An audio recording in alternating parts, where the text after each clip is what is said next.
السلام علیکم ورحمۃ اللہ وبرکاتہ۔ دوستان عزیز، آپ کا میزبان عمران چیمہ آپ کی خدمت میں حاضر ہے۔ دوستان عزیز، سلسلہ سیرت النبی صلی اللہ علیہ وآلہ وسلم میں ہم اپنے آج کے موضوع کا آغاز کرتے ہیں۔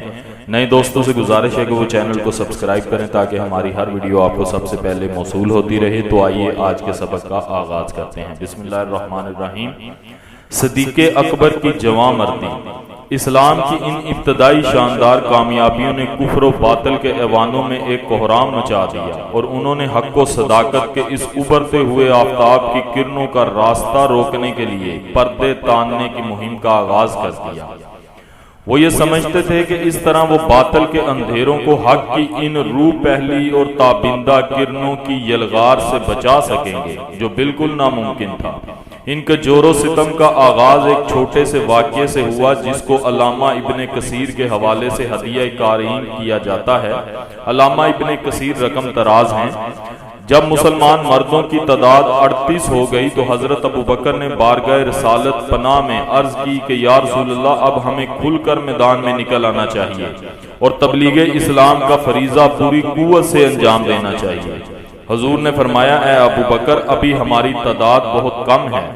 حضرت صدیق کا اصرار جاری رہا یہاں تک کہ رسول اکرم صلی اللہ علیہ وآلہ وسلم دار ارقم کے حجرے سے نکل کر حرم شریف کے صحن میں اپنے غلاموں کی معیت میں تشریف لے آئے اور تمام مسلمان مسجد کے کونوں میں بکھر گئے اور اپنے قبیلے میں جا کر نشستیں سنبھال لی۔ جب سب لوگ بیٹھ گئے تو سرکار دو عالم صلی اللہ علیہ وآلہ وسلم بھی تشریف لے آئے۔ دنیا اسلام کا سب سے پہلا خطیب صدیق اکبر لوگوں کو اللہ اور اس کے رسول کی طرف دعوت دینے کے لیے کھڑا ہوا۔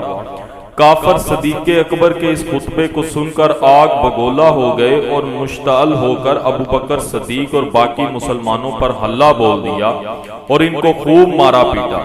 حضرت ابو بکر پر تو ان کا غصہ بڑا شدید تھا، چنانچہ آپ کو دھکا دے کر زمین پر گرایا اور اوپر چڑھ گئے۔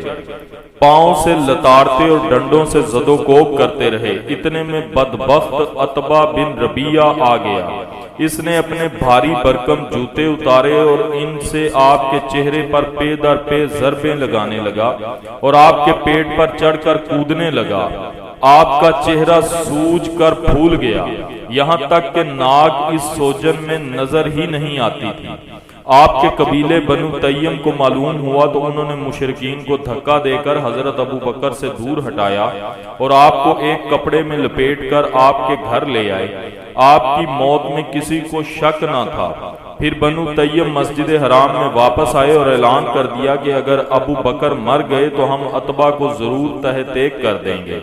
یہ اعلان کرنے کے بعد پھر وہ حضرت ابو بکر کے پاس آئے جہاں وہ مدہوش پڑے تھے۔ آپ کے والد حضرت ابو قحافہ اور آپ کے قبیلہ والے آپ کو بلاتے تھے لیکن آپ کوئی جواب نہیں دیتے تھے۔ سارا دن غشی طاری رہی۔ جب سورج غروب ہونے لگا تو آپ کو کچھ ہوش آیا اور پہلا جملہ جو آپ کی زبان سے نکلا وہ یہ تھا، مجھے بتاؤ میرے آقا، میرے ہادی کا کیا حال ہے؟ یہ سن کر ان لوگوں نے آپ کو برا بھلا کہنا شروع کر دیا اور ملامت کرنے لگے۔ پھر وہ لوگ وہاں سے واپس جانے کے لیے اٹھے اور آپ کی والدہ ام الخیر کو کہا کہ خیال رکھنا، انہیں ضرور کچھ کھلانا پلانا۔ جب والدہ اکیلی آپ کے پاس رہ گئیں اور اصرار کرنا شروع کیا کہ آپ کچھ بولیں، آپ نے پھر وہی جملہ دہرایا کہ اللہ کے پیارے رسول کا کیا حال ہے؟ والدہ نے کہا، باخدا مجھے تیرے صاحب کے بارے میں کوئی خبر نہیں کہ ان کا کیا حال ہے۔ آپ نے کہا، اماں ام جمیل بنت خطاب کے پاس جاؤ اور حضور کے بارے میں اس سے دریافت کرو۔ آپ کی والدہ وہاں سے نکل کر ام جمیل کے پاس آئیں۔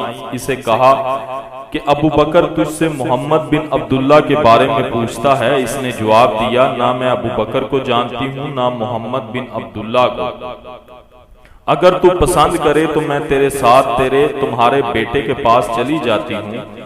ام الخیر نے کہا، بہت بہتر۔ چنانچہ ام جمیل ان کے ساتھ ان کے گھر آئی۔ دیکھا کہ ابو بکر مدہوش پڑے ہیں اور نزاع کی حالت ہے۔ ام جمیل آپ کے قریب گئی اور رونا چیخنا شروع کر دیا اور کہا، باخدا جس قوم نے تیرے ساتھ یہ بہیمانہ سلوک کیا ہے بے شک وہ فاسق و فاجر اور کافر ہے۔ اور اللہ تعالیٰ ضرور ان سے انتقام لے گا۔ لیکن صدیق اکبر نے اس سے بھی وہی سوال کیا کہ میرے آقا کا کیا حال ہے؟ ام جمیل نے کہا کہ یہ آپ کی ماں سن رہی ہے۔ آپ نے جواب دیا اس سے ڈرنے کی ضرورت نہیں۔ مطمئن ہونے کے بعد ام جمیل نے کہا کہ حضور صحیح و سلامت ہیں۔ آپ نے پوچھا حضور کہاں ہیں؟ اس خاتون نے بتایا کہ حضور دار ارقم میں ہیں۔ اپنے آقا کی خیریت کی خبر سن کر آپ کے ہوش ٹھکانے لگ گئے۔ باخدا کہا باخدا میں اس وقت تک نہ کچھ کھاؤں گا نہ پیوں گا جب تک اللہ کے پیارے رسول صلی اللہ علیہ وآلہ وسلم کی بارگاہ ناز میں حاضری کا شرف حاصل نہ کروں۔ گویا آپ اپنی آنکھوں سے دیکھ کر حضور کی خیریت کے بارے میں اطمینان کرنا چاہتے تھے۔ ان دونوں خواتین نے کچھ دیر انتظار کیا، یہاں تک کہ لوگوں کی آمد و رفت ختم ہو گئی، سناٹا چھا گیا۔ وہ آپ کو لے کر گھر سے نکلیں۔ حضرت صدیق ان پر ٹیک لگائے ہوئے حضور کی بارگاہ میں پہنچے۔ حضور علیہ الصلوۃ والسلام نے حضرت ابو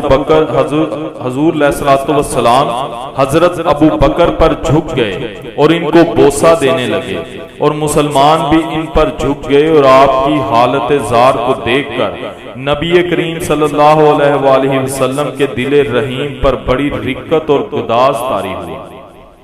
سبحان اللہ۔ دوستان عزیز، یہ تھا آج کا موضوع۔ امید کرتا ہوں آپ کو کافی پسند آیا ہوگا۔ بہت ہی ایمان افروز موضوع تھا کہ حضرت صدیق اکبر نے کس طرح تنہا یعنی دعوت اسلام کا آغاز کیا اور اس کی تبلیغ شروع کی اور ان پہ کیا بیتی۔ تو انشاءاللہ تعالی موضوع کو یہیں سے کل آگے بڑھائیں گے۔ تب تک کے لیے اپنے میزبان عمران احمد چیمہ کو اجازت دیجیے گا۔ اپنا بہت سارا خیال رکھیے گا، دعاؤں میں یاد رکھیے گا۔ اللہ حافظ و ناصر۔